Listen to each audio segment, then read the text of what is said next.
முக்கிய செய்தி, சாதிவாரி கணக்கெடுப்பை நடத்த மத்திய அரசிடம் அனுமதி பெற தேவையில்லை என்று ஆர்டிஐ மூலம் தமிழ் ஜனத்திற்கு பிரத்யேக தகவல் கிடைக்கப்பெற்றுள்ளது.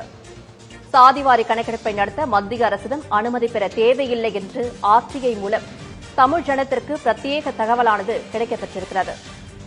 மாநில அரசே தன்னிச்சையாக சாதிவாரி கணக்கெடுப்பை நடத்தலாம் என்றும் தகவல் அறியும் உரிமை சட்டத்தின் மூலம் தமிழ் ஜனத்திற்கு பிரத்யேக தகவலானது கிடைக்கப்பெற்றுள்ளது.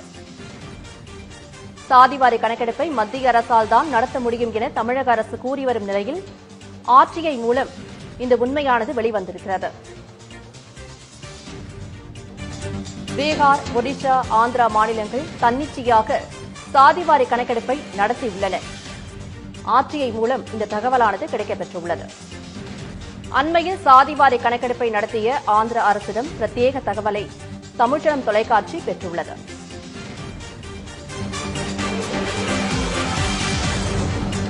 சாதிவாரி கணக்கெடுப்பை மத்திய அரசே முழுமையாக மேற்கொள்ளும் என தமிழக அரசு கூறிய நிலையில் ஆந்திர அரசும் இவ்வாறு விளக்கம் அளித்துள்ளது. தமிழகத்தில் 69% இடஒதுக்கீட்டை பாதுகாக்க சாதிவாரி கணக்கெடுப்பு அவசியம் என பல்வேறு அரசியல் கட்சிகள் வலியுறுத்தி வந்தன. இது தொடர்பான மேலும் விவரங்களை எமது தலைமைச் செய்தியாளர் விக்னேஷ் வழங்க கேட்கலாம். விக்னேஷ், மேலும் விவரங்கள். வணக்கம். தமிழகத்தில் சாதிவாரி கணக்கெடுப்பை நடத்த வேண்டும் என பல்வேறு அரசியல் கட்சிகள் தொடர்ந்து வலியுறுத்திக் கொண்டிருக்கிறார்கள். பீகார், ஒடிசா, ஆந்திரா உள்ளிட்ட மாநிலங்கள் தன்னிச்சையாகவே சாதிவாரி கணக்கெடுப்பை நடத்தி முடித்திருக்கிறார்கள். அந்த மாநிலத்தில் ஏற்கனவே பின்பற்றப்பட்டு வந்த இடஒதுக்கீடு நடைமுறையும் மாற்றி அமைக்கப்பட்டிருக்கிறது. ஆனால் சாதிவாரி கணக்கெடுப்பை மத்திய அரசால் மட்டுமே நடத்த முடியும் என தமிழக அரசு மீண்டும் மீண்டும் தொடர்ந்து கூறிக்கொண்டே இருக்கிறது. பல்வேறு எதிர்க்கட்சி தலைவர்கள் தங்களுடைய கண்டனங்களையும் தொடர்ந்து பதிவு செய்து கொண்டிருக்கிறார்கள். கடந்த அதிமுக ஆட்சி காலத்தில் சாதிவாரி கணக்கெடுப்புக்கான சாத்தியக்கூறுகளை ஆராய அமைக்கப்பட்ட நீதியரசர் குலசேகரன் தலைமையிலான ஆணையத்திற்கும் உரிய கால அவகாசத்தை வழங்க மறுத்ததாகவும் திமுக அரசு மீது குற்றச்சாட்டு எழுந்திருந்தது. சாதிவாரி கணக்கெடுப்பை மத்திய அரசு நடத்த வேண்டும் என வலியுறுத்தி தமிழக சட்டமன்றத்தில் தீர்மானம் நிறைவேற்றப்பட்டு மத்திய அரசுக்கு அனுப்பி வைக்கப்பட்டிருக்கிறது.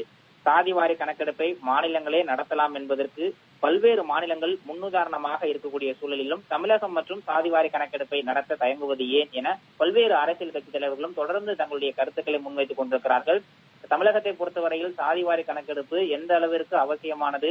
சமூக நீதி மாநிலம் என்று அழைக்கப்படக்கூடிய தமிழகத்தில் பின்பற்றப்பட்டு வரக்கூடிய 69% இடஒதுக்கீடை தொடர்ந்து பின்பற்றுவதற்கு தேவையான நடவடிக்கைகளை மேற்கொள்வதற்கு சாதிவாரி கணக்கெடுப்பு அவசியம் என பாட்டாளி மக்கள் கட்சி உட்பட பல்வேறு அரசியல் கட்சி தலைவர்கள் தொடர்ந்து கோரிக்கை வைத்துக் கொண்டிருக்கிறார்கள்.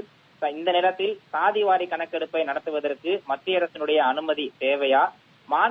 மத்திய அரசினுடைய அனுமதியின்றி மாநில அரசே தன்னிச்சையாக சாதிவாரி கணக்கெடுப்பை நடத்த முடியுமா என பல்வேறு கேள்விகள் எழுந்திருக்கக்கூடிய நிலையில் அது தொடர்பாக மத்திய அரசுக்கு தமிழ் ஜனம் தொலைக்காட்சி மூலமாக தகவல் அறியும் உரிமை சட்டத்தின் கீழ் பல்வேறு கேள்விகளை கேட்டிருந்தோம். அதற்கு அளித்திருக்கக்கூடிய பதில் மிகவும் அதிர்ச்சி தரக்கூடிய வகையில் அமைந்திருக்கிறது. சாதிவாரி கணக்கெடுப்பு என்பது தங்களுடைய கட்டுப்பாட்டில் இல்லை என கூறியிருக்கக்கூடிய மத்திய அரசு ஏற்கனவே சாதிவாரி கணக்கெடுப்பு நடத்தி முடித்த ஆந்திரம் மற்றும் பீகார் மாநிலங்களுக்கு தமிழ் ஜனம் தொலைக்காட்சி மூலமாக எழுப்பப்பட்ட கேள்விகளுக்கு பதிலளிக்குமாறு மத்திய அரசு அறிவுறுத்தியிருந்தது. சாதிவாரி கணக்கெடுப்பை நடத்தி இருக்கக்கூடிய மாநிலங்களில் ஒன்றான ஆந்திர மாநிலம் தமிழ் ஜனம் எழுப்பிய கேள்விகளுக்கு விரிவான விளக்கமான பதிலை தற்போது வழங்கியிருக்கிறது.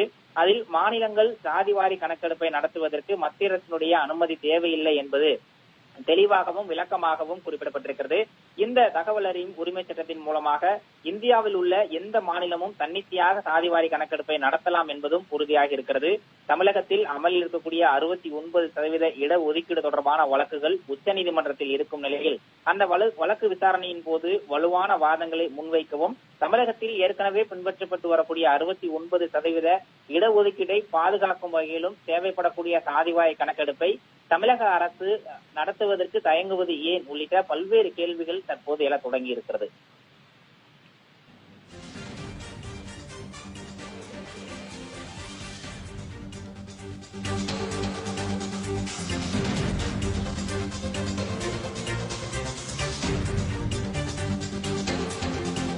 விவரங்களை வழங்கியமைக்கு நன்றி விக்னேஷ்.